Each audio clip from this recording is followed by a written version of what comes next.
जी दीदी, हिंदी जी। हिंदी थोड़ा समझ पाए हैं और कम समय में हो भी जाएगा, जी। तो इसलिए द्वितीय खंड का हिंदी लेते हैं। तो आज हमें मुद्गल उपनिषद कल से हम लोगों ने आरंभ किया है। बहुत सुंदर इसके विभाग हैं।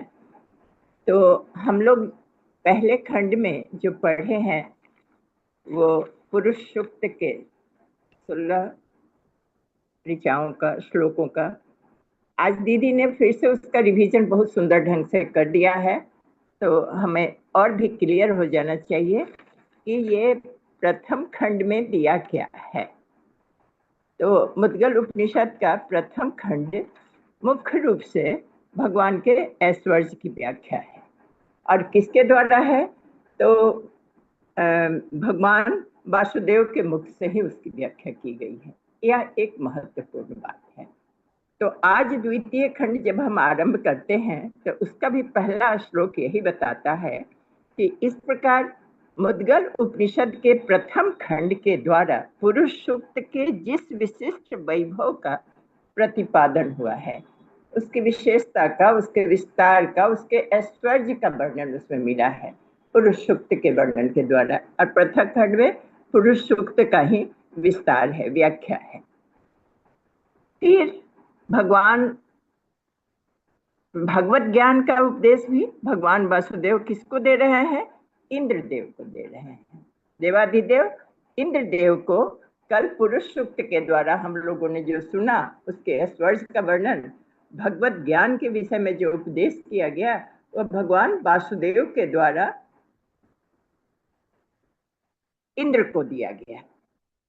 देवाधिदेव इंद्र को दिया गया। तो ये सूक्ष्म ज्ञान जो है, सो दूसरा खंड जो बताता है, तो पुनः इंद्रदेव को, देवाधिदेव इंद्रदेव देव को इच्छा हुई कि उसका उस ज्ञान को और भी हम पुनरावृत्ति की जाए और भगवान वासुदेव उसका हमें और भी ज्ञान दे और भी हमें संतुष्ट करे।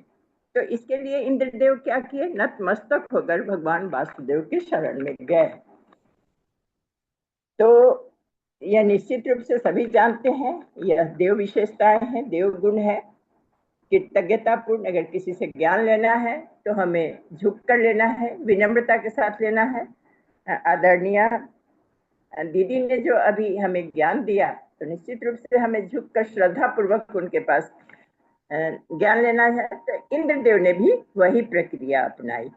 भगवान भी प्रसन्न हो गए, भगवान वासुदेव, और कहते हैं कि अब जो बता रहे हैं वो दो खंड में उस पुरुष सूक्त की विशेषताओं को, ऐश्वर्य को दो भाग में बांट दिए हैं। द्वितीय खंड में एक व्यक्त वाला भाग है और दूसरा अव्यक्त वाला भाग है। दूसरा श्लोक जो बताता है उसमें कहा गया है कि जिस विराट पुरुष की व्याख्या, अभी दीदी जो संस्कृत का अर्थ इतना सुंदर बता रही थी पुरुष सूक्त के अर्थ को, स्पष्ट है जो उस विराट पुरुष के विस्तार का वर्णन उसमें था, उनके ऐश्वर्य का वर्णन था। तो जो उसमें जो ऐश्वर्य का वर्णन किया गया है, पूरी तरह से नाम रूप और ज्ञान से परे होने के कारण उसका कोई विशेष नाम नहीं था, उसका कोई विशेष रूप नहीं था। और ये सारे विश्व के जो प्राणी हैं उनके लिए अगम्य था। कैसे अगम्य था? अगम्य मतलब उनके पहुंच से बाहर का था। हमारे जैसे सामान्य लोग उसको समझ नहीं पाएंगे। इतना वर्णन हुआ पर हम लोग समझ नहीं पाएंगे। तो फिर परमात्मा ने क्या किया कि उस अगम्य वाले रूप को त्याग दिया। उस जो हमारे समझ से परे का था, समस्त जीवों के, प्राणियों के लिए अगम्य बना हुआ था, इस कारण परमात्मा क्या किए कि उस अगम्य रूप को त्याग दिए और फिर क्लेश आदि में पड़े हुए देवादि जो विशिष्ट प्राणी के उद्धार, माने देव लोगों के भी उद्धार के लिए और प्राणियों के, विशिष्ट प्राणियों के उद्धार के लिए, समस्त जीवों के कल्याण की इच्छा से उन्होंने अनंत कलाओं वाला रूप धारण कर लिया। पीछे हम लोगों ने पढ़ा था कि वो कलाओं को धीरे धीरे समाप्त कर लेता है। कौन? वह ब्रह्म। परम ब्रह्म जो होता है वो धीरे धीरे कलाएं, जब उसका विस्तार होने लगता है तो कलाएं उसमें सम्मिलित हो जाती है। यहाँ भी वही कलाओं की चर्चा हुई है। 15 कला की चर्चा हम लोगों ने कल परसों ही पढ़ा है, 2 दिन पहले पढ़ा है। तो जब विस्तार होने लगेगा तब कलाएं अपने आप आने लगेगी। फिर जब वो विराट अपने लीला को समेटने लगेगा तो कलाएं धीरे धीरे समाप्त होते होते और वो शरीर के साथ ही यही रह जाएगी। बस इसी को हम अगर समझ लेते हैं तो यह कठिन नहीं पड़ता है। यही बताया गया है ये द्वितीय खंड में। इसी को हम समझ लें तो परमात्मा क्या किया, ये सब के कल्याण के उद्देश्य से अपना विस्तार करते करते कला वाला रूप धारण कर लिया, जो सबका कल्याण उससे होने वाला था। तो इसका परमात्मा के इस रूप के दर्शन मात्र से ही मोक्ष प्रदान करने वाला यह रूप बन गया और उसी रूप में पृथ्वी आदि लोकों में व्याप्त होकर उन्होंने अपना विस्तार अनंत योजन तक कर लिया। तो निश्चित रूप से यह बात सभी को समझ में आ गई होगी, ये कथानक। अब सृष्टि रचना से पहले क्या हुआ कि भगवान श्री नारायण वही भूत थे।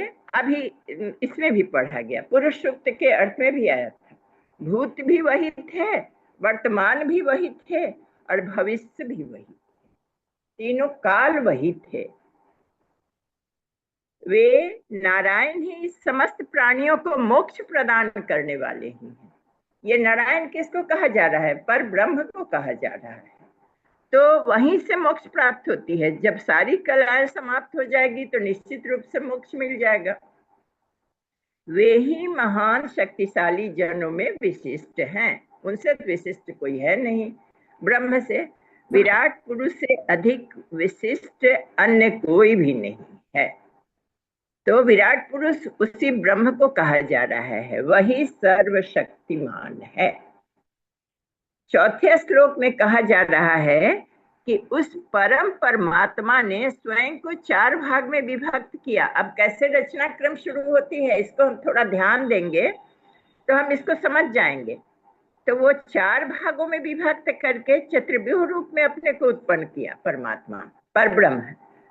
सृष्टि के निर्माण के लिए एको हम बहुश्याम के भाव जब उसमें उद्भूत हुई तो उसने अपने को 4 भाग में बांट लिया। तो 4 भाग में क्या बांट लिया? 3 अंश जो था वो वासुदेव वाला था, प्रद्युम्न वाला रूप था और संकर्षण वाला रूप था। और तो ये तीनों क्या हो गया? ये परम धाम वैकुंठ में ही रह गया, निरुद्ध हो गया। निरुद्ध मतलब रुक गया, वही रह गया तीनों वाला। और चतुर्थ अंश जो था वह अनिरुद्ध नाम से प्रसिद्ध हो गया, जो नीचे आ गया। उसी से सृष्टि रचना की आरंभ हुई। तो परमात्मा का एक चरण जो है वो आ गया निर्माण कार्य के लिए, नीचे आ गए परमात्मा, जो सबके दृश्य जगत में आ गए, दिखने वाले रूप में आ गए। तो श्री नारायण के रूप में ही वह संपूर्ण जगत की वही सृष्टि किए। कौन?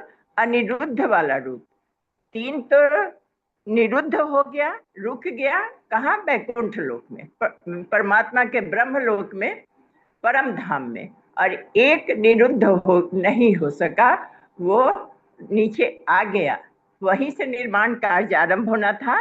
तो उस रूप को, उस व्यूह का नामकरण क्या किया गया? अनिरुद्ध कर दिया गया। अब ऊपर वाला जो निरुद्ध रूप था उसमें वासुदेव था। वासुदेव का अर्थ कल भी हम लोगों ने चर्चा किया था कि वासुदेव का अर्थ होता है सबको वास देने वाला। दूसरा नाम था प्रद्युम्न। प्रद्युम्न का अर्थ होता है जो विशेष रूप से प्रकाशमान होता है। और संकर्षण तीसरा रूप है जो हुआ, तो संकर्षण वाला रूप है, उस नामकरण है, तो उसका अर्थ होता है आकर्षण करने वाला। फिर भी वह अव्यक्त है। ये सारी बातें हैं, आकर्षण भी करता है, प्रकाशमान भी है, सब में वास भी है, सबको वास देने वाला भी है, लेकिन अव्यक्त है। और व्यक्त कौन है? तो अनिरुद्ध वाला भाग है। यहां तक तो हम समझ गए। अब बहुत सुंदर बात कही गई है जो पुरुष सूक्त में भी हम लोगों ने पढ़ा है, कैसे विस्तार कार्य हुआ। ये चतुर्थ पादात्मक नारायण ने क्या किया कि विश्व की रचना के लिए एक प्रकृति को प्रादुर्भूत किया। एक प्रकृति अपने में से ही एक स्त्री प्रकृति का उद्भूत किया, लेकिन वह प्रकृति रूप यहाँ कहा जा रहा है कि ब्रह्मा जी शरीर प्राप्त करने के ब्रह्मा जी को ही प्राकृतिक रूप कहा गया। अब निर्माण का कार्य ब्रह्मा जी को करना था, तो ब्रह्मा जी को ही प्रकृति यहाँ कहा जा रहा है। अब और भी हम क्लियर समझ पाएंगे इस बात को। तो प्रकृति रूप ब्रह्मा जी को जब शरीर मिल गया, तो उसके बाद भी वो सृष्टि रचना के रहस्य को नहीं समझ पाए। उनको लगा नहीं कि हमको कैसे सृष्टि की रचना करे। तब क्या अनिरुद्ध ने कहा, अनिरुद्ध जो परमात्मा का वो वाला भाग, चौथा पाद जो अनिरुद्ध वाला था, वो अनिरुद्ध स्वरूप नारायण क्या परमात्मा ब्रह्मा जी को सृष्टि की संरचना का तरीका सिखाते हैं, उसका उपदेश देते हैं। क्या बताते हैं कि हे ब्राह्मण, आप अपनी सारे इंद्रियों को, वाग आदि सभी इंद्रियों को यज्ञकर्ता के रूप में मान ले। अब हमारे जैसे शरीर में वैसे ही ब्रह्मा जी थे, तो ब्रह्मा जी को कहा गया कि आपके अंदर जितनी इंद्रियां हैं शरीर में, 5 कर्म इंद्रियां, 5 ज्ञान इंद्रियां, ये सब एक मन, ये सारी इंद्रियों को ही आप यज्ञकर्ता मान लीजिए। अलग अलग से यज्ञ करने वाले हम लोग कल्पना करें इस बात को। और फिर आपका शरीर जो कमल के ऊपर प्रकट हुआ है, उसे सुदृढ़ शक्ति संपन्न अपने शरीर को हवि मान ले। शरीर ही हमारा हवि हो गया। हवि तो है ही शरीर। जब हम अंतिम क्रिया हमारी संपन्न की जाती है, तो ये शरीर को ही हवि बनाकर अग्नि देवता को समर्पित किया जाता है। तो इस शरीर जो आपके कमल पर उत्पन्न हुआ है, तो उसको आप हवि के रूप में जान लें। और फिर ऋतुएं हैं, तो बसंत ऋतु को घृत समझ ले, ग्रीष्म ऋतु को समिधा मान ले, और शरद ऋतु को रस रूप में अनुभव कर ले। तो इस तरह से अग्नि में यज्ञ करने के उपरांत आपका शरीर इतना शक्ति संपन्न हो जाएगा कि वज्र भी कुंठित हो जाएगा। अब वज्र कुंठित हो जाएगा, वो इंद्र भगवान को समझा रहे हैं ये प्रक्रिया। और इंद्र का अस्त्र क्या है? वज्र है, जो अत्यंत शक्तिशाली बनता है। लेकिन जब ये हवन प्रक्रिया होगी, अग्नि को जब दिया जाएगा आपके शरीर का, तो इसके बाद आहुति, तो वह इतना मजबूत हो जाएगा कि वज्र भी उसके सामने भोत हो जाएगा। वह इससे बहुत अधिक शक्तिशाली, आपके वज्र से भी बहुत शक्तिशाली हो जाएगा। और इसका परिणाम क्या निकलेगा इस यज्ञ से? इसका प्रतिफल यही निकलेगा कि सभी प्राणी समुदाय प्रकट हो जाएंगे, सभी जीव जंतु स्थावर जंगम। तो पुरुष सूक्त में भी दीदी ने पढ़ाया है, जो सारे जंगम स्थावर सभी जीवों की उत्पत्ति होगी इस यज्ञ को करने से। तो यही बात यहाँ समझाई गई है। ये समस्त विश्व जो है, वो सारे चर अचर स्थावर जंगम से दृष्टिगोचर होने लगेंगे, सारा भरा पूरा दिखने लगेगा। तो यह तरीका है जिससे सृष्टि बना, प्रकृति के सहयोग से कैसे सृष्टि बना। अब एक और बहुत सुंदर बात, 2 छोटा छोटा श्लोक है यहाँ। इस प्रकार जीव और आत्मा के मिलन द्वारा मोक्ष की प्राप्ति का वर्णन किया गया है। अब जीव और आत्मा, जीव कौन हो गया? जो कलाओं से युक्त हो गया। और फिर मोक्ष कहाँ से मिलेगा? जो उपरम है, कलाओं को छोड़कर जब उसमें वह विलीन हो जाएगा। यही तो विधि है, यही तो तरीका इस उपनिषदों में हम लोग पढ़ रहे हैं, सीख रहे हैं, उस परम ब्रह्म के पास पहुंचने की प्रक्रिया। तो इस यज्ञ के द्वारा भी वही बातें हो रही हैं, जो इन यज्ञ के माध्यम से हमें अगर विस्तार करना है तो ऐसे हम उसको करें, और फिर उसको समेट लेना है तो वैसे करें। तो यही प्रक्रिया यहाँ सिखाई गई है कि यही जीव और आत्मा के मिलन द्वारा मोक्ष की प्राप्ति का वर्णन इस विधि से किया गया। अब यहाँ साधक, जो भी साधक ये सृष्टि यज्ञ और मोक्ष की विधि को समझने लगेगा। हमें उम्मीद है यहाँ जितने लोग भी हैं उपस्थित, सभी साधकगण वरिष्ठ साधक हैं, उच्च कक्षा के साधक हैं, तो ये यज्ञ की विधि भी समझ रहे हैं और मोक्ष की विधि को भी समझ गए हैं। ये ब्रह्म का कैसे विस्तार हुआ है, फिर ब्रह्म कैसे समेट रहा है अपने को, तो वह व्यक्ति पूर्ण आयुष्य प्राप्त करने में समर्थ हो जाता है। इस विधि को अगर हम समझ जाएंगे तो इसके लिए हमें उन कलाओं को समझना होगा जो सामान्य मनुष्य के कल्याण के लिए परमात्मा ने अनिरुद्ध रूप भगवान ने दिया है। तृतीय खंड का भी एक ही दो श्लोक है, लेकिन आज नहीं लेंगे, कल वो दोनों खंड तृतीय और चतुर्थ खंड लेकर सोमवार को समाप्त किया जाएगा। तो ये बहुत सुंदर है कि जिस रूप में परमात्मा को भजा जाता है उसी रूप में परमात्मा सामने उपस्थित हो जाता है। बड़ा स्पष्ट किया गया है कि यहाँ अग्नि को हवन दिया जाता है और बहुत लोग अग्नि को ही ब्रह्म कहते हैं और उस अग्नि को ही अधर्वयु के बारे में अभी दीदी ने चर्चा किया है। अधर्वयु ये जो यज्ञ करता है, जो बैठते हैं, उसमें जो लोग यज्ञ की कोई ऋचाएं पढ़ते हैं, कोई भगवान का वर्णन करता है, या यज्ञ कर्म कांड में 3 बातें आती हैं भगवान का, और ये हवि और फिर दान, और ये जो 3 बातें आती हैं संगठन, तो ये सब जो क्रियाएं संपन्न करते हैं और ये अग्निदेव के रूप में उस ब्रह्म को मानकर उस विराट पुरुष की उपासना अधर्वयु द्वारा अग्नि रूप में की जाती है। तो अग्नि को ही ब्रह्म समझा जाता है। जो यज्ञ कार्य करने वाले जो होते हैं वो विराट पुरुष को अग्नि समझते हैं। यजुर्वेद वाले लोग इसको यजु मानते हैं, सामवेद वाले लोग सामवेद मानते हैं, साम मानते हैं। इसी तरह से सर्प प्राण रूप उसे प्राप्त करते हैं। अब सर्प प्राण गतिशील प्राण को कहा गया है, तो प्राण को भी ब्रह्म कहा गया है। हम अग्नि को भी ब्रह्म और प्राण को भी ब्रह्म, अपनी अपनी मान्यता वाले लोग अपने अपने ढंग से उसको ब्रह्म मानते हैं।